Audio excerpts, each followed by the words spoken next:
Les filles vont à l'école et n'ont pas de livres. Elle espère regarder avec ses camarades de classe. Mais ses camarades de classe lui bloquaient la vue avec le bras. Son regard impuissant autour de lui. Et là, elle est repérée par le professeur qui fait cours. Un si bleu et blanc uniforme a été trouvé par l'enseignant. Pas de manuel scolaire ni d'uniforme scolaire, ce qui met les professeurs en colère. Alors l'enseignant punit elle pour nettoyer. En réalité, ce n'est pas la faute de la fille. Pas de livres parce que le père les vend à la librairie pour payer les frais de subsistance. La raison de ne pas porter d'uniforme scolaire est parce que l'uniforme acheté dans l'enfance est maintenant devenu un t-shirt. Elle a donc dû teindre sa longue robe blanche en bleu. Elle a un joli prénom, Florina. Et ce prénom signifie « persévérance ». Elle envoie son frère à l'école tous les jours. Puis, pleine d'envie, elle le regarde entrer en classe avant d'aller ramasser du bois dans les champs. Après avoir lavé le linge, elle doit encore vendre des arachides. Jusqu'au jour où elle est allée chercher son frère, le professeur lui a demandé pourquoi elle n'était pas allée à l'école. Félina ne sait pas comment répondre à l'enseignant. Le père ne veut pas perdre la face et dit qu'il enverra sa fille à l'école demain. Pourtant, l'argent de la famille ne permet pas de payer les frais de scolarité pour 2 enfants. La mère souhaite travailler pour contribuer au revenu familial.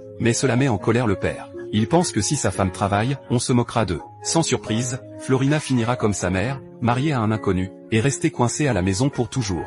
Mais ce jour-là, l'arrivée de Jessica change complètement la vie de Florina. Jessica est venue d'Angleterre pour enseigner dans ce village de montagne indien lointain. Ce jour-là, le petit frère de Florina se bat dans la boue avec d'autres enfants. Il éclabousse accidentellement Jessica debout. Le frère qui a fait une erreur immédiatement fuit. Florina court derrière Jessica pour s'excuser sans cesse. Après avoir discuté, elles sont toutes deux pleines de curiosité l'une pour l'autre. Florina est étonnée que Jessica, plus âgée qu'elle, ne soit pas encore mariée. Jessica est étonnée que Florina n'aille pas à l'école. À ce moment-là, le frère arrive avec son jouet pour s'excuser. Jessica ne le gronde pas. Au contraire, elle joue avec eux. Elle prend des photos pour eux. A également acheté un nouveau uniforme scolaire pour Félina. Jessica est très populaire auprès des enfants. Elle utilise ses pinceaux pour dessiner sur les jouets des enfants. À ce moment-là, l'ami de Jessica, Alex, arrive.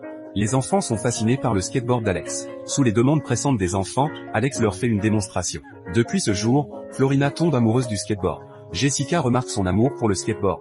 Alors elle lui propose d'essayer. Mais même avec l'aide, il a failli tomber. Florina est très déçue. Elle répète sans cesse qu'elle n'y arrivera pas. Mais encouragée par Jessica, elle rassemble son courage et remonte sur le skateboard. Cette fois, elle réussit. Le vent caresse ses cheveux, comme si tous ses soucis s'envolaient au loin. C'est la première fois que Florina ressent le goût de la liberté. Elle pense même au skateboard toute la nuit. Alors le lendemain, elle essaie de glisser sur un skateboard en bois. Mais peu importe ses efforts, le skateboard ne bouge pas.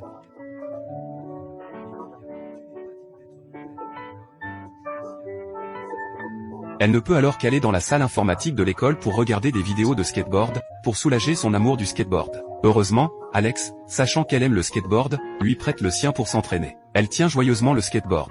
En ce moment, elle ne tourne pas la roue mais sa passion pour le skateboard. Elle s'entraîne jour et nuit. Mais son père obstiné la découvre. Il l'interroge sur pourquoi elle joue à un jouet de garçon, et lui ordonne de rentrer immédiatement faire la cuisine. Désormais, Félina ne peut pratiquer que secrètement au bord de la rivière. Pourtant, elle n'a appris qu'à glisser en ligne droite. Incapable de tourner ou de freiner.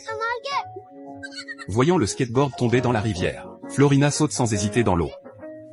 Bien qu'elle retrouve le skateboard dans l'eau glacée, mais la planche se déforme à cause de l'immersion. À ce moment-là, son père rentre soudainement à la maison. Elle cache aussitôt le skateboard. Et là, elle voit par hasard l'endroit où son père cache son argent. En pleurs, elle rend le skateboard à Alex et lui tend l'argent de son père. Mais Alex, loin de la gronder, refuse de prendre l'argent. À la maison, Félina a essayé de remettre l'argent en place, mais encore trouvé par son père. Elle subit alors la punition de son père. Quand elle pense ne plus jamais pouvoir faire de skateboard, Jessica lui redonne espoir. Elle achète un nouveau skateboard à chaque enfant. Tout le village retrouve de l'énergie. Mais pas tous les gens avec la même dextérité que Félina. Après l'école, ils sillonnent rue et ruelle. Ils ont renversé des piétons ou arraché des vêtements. Le village devient un véritable chaos. Les élèves vont même à la planche à roulettes sans cours. Alors le directeur, uni au chef du village, affiche un avis interdisant le skateboard.